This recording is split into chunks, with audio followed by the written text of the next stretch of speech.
عروس القرآن، یہ سورہ رحمان جو ہے یہ قرآن کی دلہن ہے۔ جیسے دلہن کو آپ خوشنما لباس پہناتے ہیں، آراستہ پیراستہ اس کو گہنے اور اس کو زیور پہناتے ہیں، تو جس طریقے سے سجاتے ہیں آپ دلہن کو، اللہ تعالیٰ نے ایک سورت قرآن مجید میں یہ ایسی رکھی ہے سورہ رحمان کہ اسے خوب سجایا ہے۔ اس میں الفاظ کا در و بست، اس کا اپنا ایک ڈیوائن میوزک ہے۔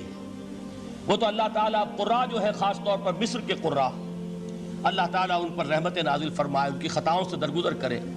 جس طرح قرآن کے انٹرنسک میوزک کو انہوں نے واضح کیا ہے، واقعہ یہ ہے کہ اگر یہ لوگ نہ ہوتے، شیخ عبد الباسط محمد عبد الصمد، شیخ محمود خلیل الحصری، یہ لوگ کہ جنہوں نے قرآن کے اس غنا، میوزک، یہ لفظ جو ہے آپ حیران نہ ہو کہ میں یہ کوئی شاید توہین کر رہا ہوں قرآن کی، حضور نے یہ لفظ استعمال کیا ہے، تغنو، اس قرآن کو اچھی سے اچھی خوشلحانی کے ساتھ پڑھو۔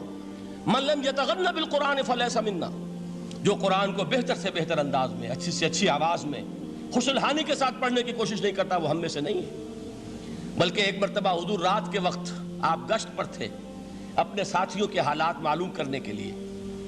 حضرت ابو موسیٰ اشعری رضی اللہ تعالیٰ عنہ ایک صحابی ہیں، ان کے گھر کے پاس سے گزر ہوا، وہ رات کو تہجد پڑھ رہے تھے، کھڑے ہوئے کیف کے عالم میں قرآن تلاوت کر رہے ہیں۔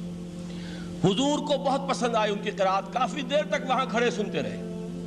اب انہیں کیا پتا کون سن رہا ہے، بالکل اسی طرح سمجھ لیجئے ایک بات یاد آئی ہے، حضور فرماتے ہیں کہ جس طرح کان لگا کر اللہ قرآن کو سنتا ہے، کسی چیز کو نہیں سنتا۔ ہمیں نظر نہیں آتا نا، ہمیں معلوم نہیں، ہم قرآن پڑھ رہے ہیں تو سننے والا کون ہے؟ سب سے زیادہ کان لگا کر خود اللہ۔ یہاں اس لیے مجھے یاد آیا کہ ابو موسیٰ اشعری کو کیا پتا تھا کہ کون سن رہا ہے؟ وہ اپنی کیفیت میں نماز میں تہجد میں قرآن کی تلاوت کر رہے تھے، اور ظاہر بات ہے ان کے گھر ایکڑوں میں بنے ہوئے نہیں تھے، ایک ایک کمرہ، ایک ایک کوئی حجرہ، ایسے ہی تو گھر تھے نا صحابہ کے، لہذا حضور پاس سے گزرے، آواز آئی، کافی دیر سنتے رہے۔ اس کے بعد آپ تشریف لے گئے، صبح فجر میں ملاقات ہوئی تو حضور نے تحسین کے انداز میں فرمایا، یا ابا موسیٰ انک قد اوتیت مزمارا من مزامیر آل داؤد، اے ابو موسیٰ تمہیں تو آل داؤد کے سازوں میں سے ایک ساز اللہ نے عطا فرما دیا ہے۔ جس طرح حضرت داؤد، لہن داؤدی مشہور ہے کہ جب وہ پچھلے پہر رات کو حمد کے ترانے الاپتے تھے، قرآن میں ہے کہ پرندے شامل ہو جاتے تھے ساتھ، اور پہاڑ وجد میں آتے تھے، پہاڑ بھی ان کے ساتھ شریک ہوتے تھے۔ تو جس طرح کا اللہ نے ان کو لہن عطا فرمایا تھا، حضور نے تحسین کے انداز میں فرمایا، اے ابو موسیٰ اشعری اللہ نے تمہیں بھی آل داؤد کے سازوں میں سے ایک ساز عطا فرمایا۔ بہرحال قرآن مجید کا جو یہ میوزک ہے، قرآن کے الفاظ کا جو حسن ہے، جہاں تک حسن معنوی ہے وہ تو ہر لفظ میں ہے، لیکن یہ حسن ظاہری، حسن صوتی، حسن لفظی، یہ اپنے کلائمیکس پر آپ کو نظر آئے گا سورہ رحمان میں۔ لیکن قرآن میں یہ سورت اس اعتبار سے بھی ممتاز ہے، اس کی 4 آیات پر ذرا توجہ کریں گے، عجیب حقائق سامنے آئیں گے۔ جہاں یہ قرآن مجید کے حسن صوت اور حسن لفظی کی معراج ہے، وہیں اس کی پہلی 4 آیات میں 4 چوٹی کی چیزوں کا ذکر ہے، سب سے اونچی چیزیں۔ پہلی آیت کیا ہے؟ الرحمن، ایک آیت ہو گئی۔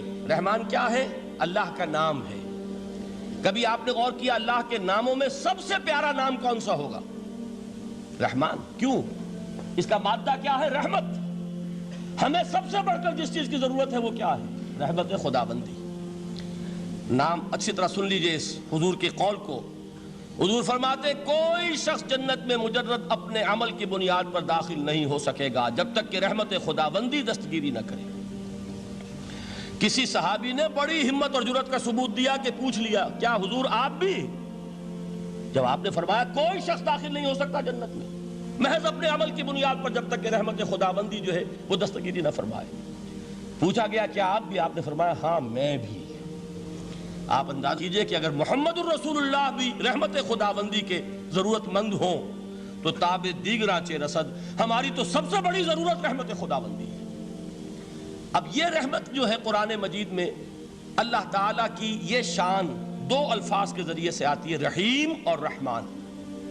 اور کوئی مادہ نہیں ہے جس سے 2 نام بنتے ہوں اللہ کے، لیکن یہ مادہ ہے واحد رحمت کا کہ جس سے رحمان بھی ہے رحیم بھی ہے۔ رحیم صفت مشبہ ہے، رحمت دائم ہو جائے گی، مستقل ہوگی تو رحیم کہیں گے۔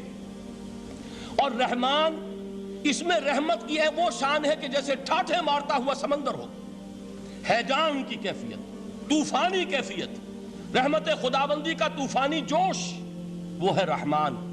آپ تو رہتے اس علاقے میں ہیں، آپ کو معلوم ہے عرب اگر بھوکا مرا جا رہا ہو تو کیا کہے گا؟ انا جوعان۔ پیاسا مرا جا رہا ہو انا عطشان۔ بہت غضبناک ہوگا غضبان، غضبان آصفہ قرآن میں آیا ہے، بہت غضبناک۔ رحمان، جس کی رحمت جو ہے جوش میں ہے، ٹھاٹھے مارتے ہوئے سمندر کے مانند۔ تو یہ اللہ تعالیٰ کے ناموں میں سب سے پیارا نام۔ اب آگے چلیے، الرحمن علم القرآن، رحمان نے قرآن سکھایا۔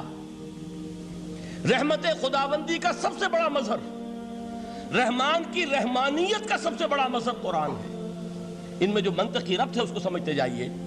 اچھا آپ یہ سوچئے، جو علم بھی انسان کو حاصل ہوا وہ کس نے دیا؟ اللہ نے۔ سائنس کا علم کس نے دیا؟ اللہ نے۔ علم آدم الاسماء کلہا، وہ علم الاسماء جو حضرت آدم کو دے دیا گیا تھا ازل میں، یہ اسی کا ظہور ہے، یہ اسی کی ایکسفولیشن ہے جو ہو رہی ہے اور ہوتی رہے گی ابھی۔ اور دوسرے علم ہے وہ کس نے دی؟ اللہ نے دی۔ لا یحیطون بشیء من علمہ الا بما شاء، مخلوق میں سے کوئی اللہ کے علم میں سے کسی شے کا احاطہ نہیں کر سکتا مگر وہ جتنا اللہ دینا چاہے۔ لیکن یہ کہ تمام علوم میں چوٹی کا علم قرآن۔ نوٹ کرتے جائیے، اب چوٹی کی چیزیں جمع کیجئے۔ اللہ کے ناموں میں چوٹی کا نام رحمان، اللہ نے جو کچھ انسان کو سکھایا اس میں چوٹی کا علم قرآن۔ خلق الانسان، انسان کو پیدا فرمایا۔ سوال یہ کہ حیوانات کو کس نے پیدا فرمایا؟ آسمان کس نے پیدا کیے؟ زمین کس نے پیدا کی؟ فرشتے کس نے پیدا کیے؟ کیا مطلب خلق الانسان؟ اس کی تمام مخلوقات میں اس کا کلائمیکس، اس کی تخلیق کی معراج، اس کے تخلیق کا نقطہ عروج انسان ہے۔ یہ ہے کہ جو مسجود ملائک بنا ہے۔ وَلَقَدْ كَرَّمْنَا بَنِي آدَمَ وَحَمَلْنَاهُمْ فِي الْبَرِّ وَالْبَحْرِ وَرَزَقْنَاهُمْ مِنَ الطَّيِّبَاتِ وَفَضَّلْنَاهُمْ عَلَى كَثِيرٍ مِّمَّنْ خَلَقْنَا تَفْضِيلًا۔ تو تخلیق میں سب سے اونچی تخلیق انسان کی، علموں میں سب سے اونچا علم قرآن کا، اللہ کے ناموں میں سب سے اونچا نام رحمان۔